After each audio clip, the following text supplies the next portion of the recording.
Underage gambling this is a sensitization, particularly for parents.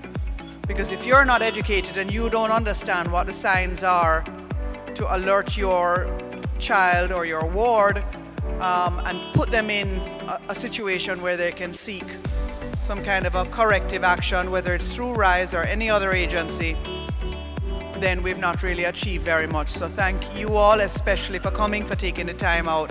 Thank you, RISE, who have the skill set and have been undertaking these types of initiatives for years and have particularly been involved in underage gambling because it is an addiction.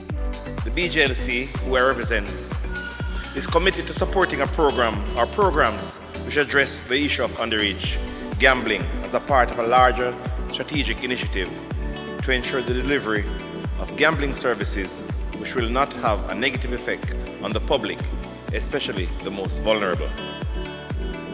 We have partnered with Rise Life and now with the Council of Voluntary Social Services to host the first in a series of educational sessions on underage gambling.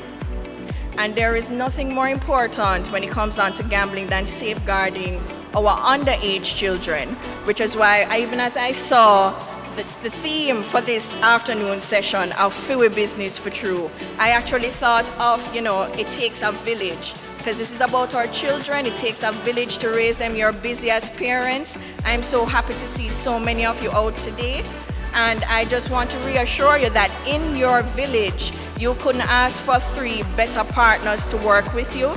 The BGLC, Rise Life Management Services, and CVSS to ensure that your children or your wards have the proper guidance that they will need from you as your parents or as their wards to make sure that they don't fall and get involved in this whole business of gambling. So please, I hope that you will learn a lot from this afternoon session. Ask as many questions as you can.